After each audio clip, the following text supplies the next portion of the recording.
je me rends compte que l'ego, c'est une tendance à justifier la vie telle que nous donne, telle qui est donnée par la personnalité. Alors moi, ma personnalité, elle est très passéiste et elle est contemplative et elle est soumise. Et c'est des éléments qui sont observables dans ma vie matérielle.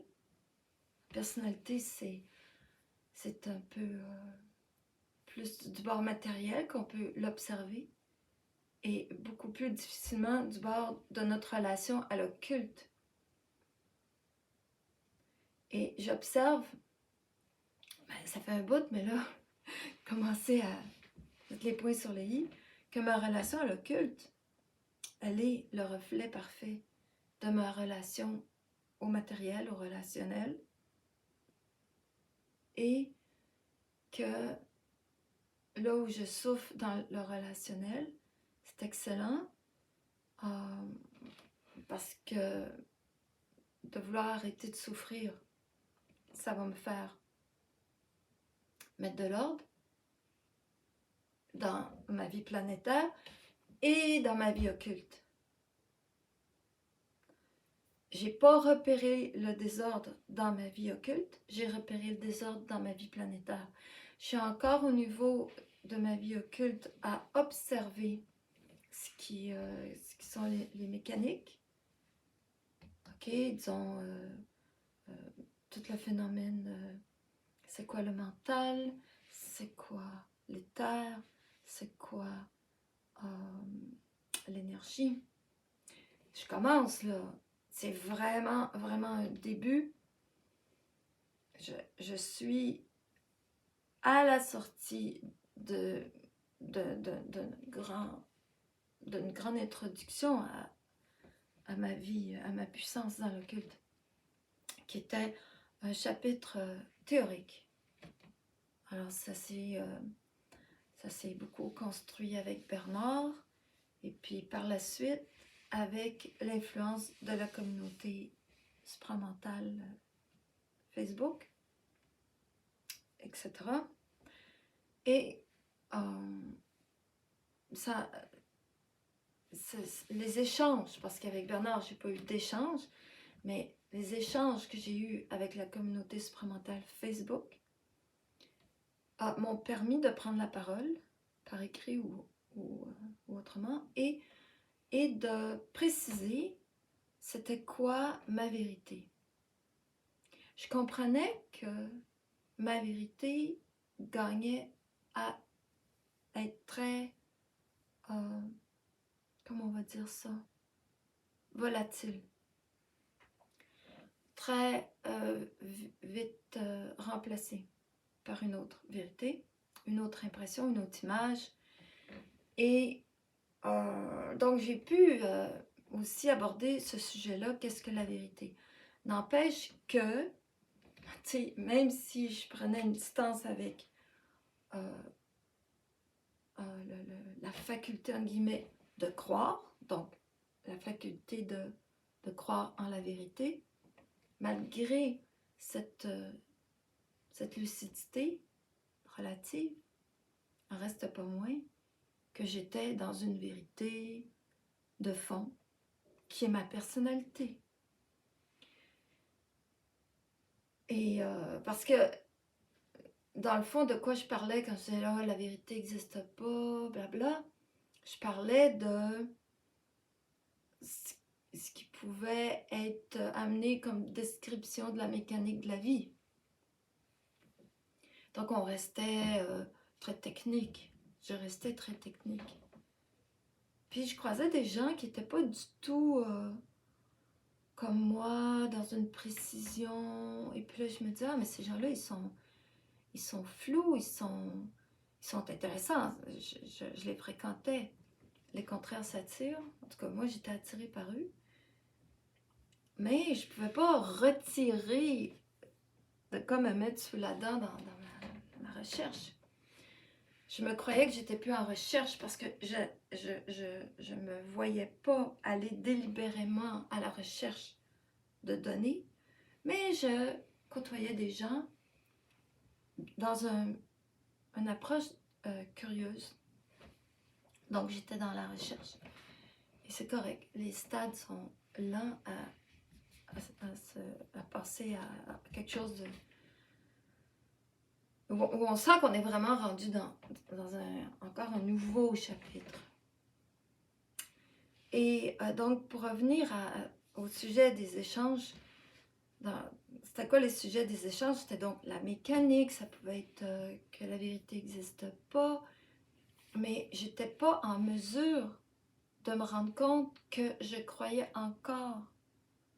C'était au bien fondé, pas au bien fondé, mais à une continuité de ma personnalité. Puis quand je dis j'y croyais, c'est pas que j'aurais dit ça par écrit puis je l'aurais signé. C'est que entre, c'est comme par exemple, je parlais de mon côté avare, entre la pulsion de jeter quelque chose de vieux ou de le garder, je croyais toujours plus la pulsion de le garder. Je donnais le micro à ma personnalité. Je croyais que ma personnalité le méritait. Donc, c'est ça que je veux dire quand je dis que je croyais à une vérité de fond qui était comme le droit de ma personnalité de continuer à exister. Et au niveau de comment je décrivais la vie, ben, je décrivais ma vie, mais je le présentais avec l'arrogance d'un professeur, comme si ma vie, toute empreinte de ma personnalité comme elle était, pouvait se présenter comme quelque chose d'objectif et de... Je veux dire, elle pouvait sonner des cloches chez les gens qui partageaient avec moi un peu la même personnalité. Les gens pouvaient se reconnaître quand, comme moi, ils étaient soumis, tu sais, pas des fonceurs de la vie, là, pas des entrepreneurs. J'ai essayé d'être entrepreneur plusieurs fois. C'est bon de se connaître, mais là, j'en suis plus là, je me connais. Et donc, c'est intéressant de voir ça, toutes les stades. Les stades pour arriver à se connaître, les stades où est-ce qu'on décrit ce qu'on est aux autres, tu sais, la vie que ma définition de la vie, les clés de la vie, les façons d'être en paix de la vie. J'avais pas réalisé encore combien j'étais dans ma subjectivité. Parce que Bernard avait dit la subjectivité, ça va être remplacé par l'objectivité. Ce point-là, tu vois, j'avais joué les impatients là, qui mettent le charrue avant les bœufs ou qui vendent la peau de l'ours avant de l'avoir tué. Autrement dit, je me croyais objective et j'étais subjective. Je voyais bien que dans le fil de ma journée, j'étais subjective, dans le sens que je me voyais bien avoir des mauvaises mémoires avec des rancunes ou des regrets, avoir du doute avec de la dépression, puis de l'abattement, puis de l'affaiblissement, avoir de la panique, avoir de l'hystérie, avoir une perte totale de raison. Je me voyais bien, mais je rationalisais tout ça. Je me disais, ah ben c'est toujours du terreau fertile, c'est toujours un tremplin, c'est toujours une opportunité de rebondir. Et c'est ça qui compte, c'est rebondir. Fait que je l'accueillais. Et puis c'est pas que j'avais tort, parce que les choses, dans le fond, c'est vrai qu'elles se déroulent exactement à leur rythme, à elle. Quand je dis les choses, je veux dire l'intégration de l'âme à son rythme. C'est pas la personne qu'on est un an plus tard qui peut se permettre de dire, ben écoute, il y a un an, t'aurais dû faire ci puis ça. Parce que si elle est rendue capable de regarder les choses autrement qu'un an plus tôt, ben c'est grâce à la personne un an plus tôt qui a subi sa personnalité, qui a subi la prétention de présenter sa personnalité comme n'étant pas un filtre. Pour moi, ma personnalité, mon âme, c'était pas quelque chose qui m'aveuglait puis qui faisait que je justifiais toutes mes pulsions, c'est tous mes choix, toutes mes, comment dire ça, les consentements aux penchants, aux penchants qui ont toujours été ceux vers lesquels j'ai consenti, j'ai penché, les vieux consentements. Alors d'aller vers les vieux consentements, je le justifiais. J'ai peut-être pas atteint le point où je vais arrêter de faire ça. Parce que c'est... Mais je me sens quand même à un point tournant. C'est la sensibilité qui décide. J'avais fait une vidéo qui disait « La sensibilité deviendra de l'autorité ». Je le comprends de mieux en mieux. J'avais mis le titre.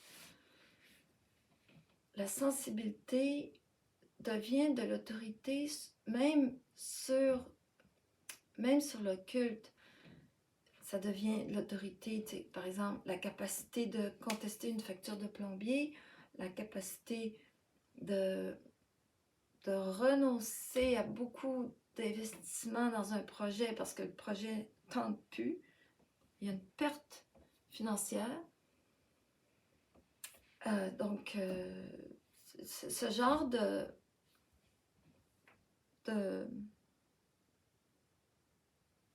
métamorphose dans mon comportement va venir quand ma sensibilité elle sera plus capable de souffrir que ça tourne en rond. Alors ça va se passer. En tout cas, il y a une chose est sûre, c'est qu'aujourd'hui, je comprends que je passais beaucoup de temps à me justifier dans la vie que je mène, qui est la vie de ma personnalité ancienne. Ça va mener à quelque chose.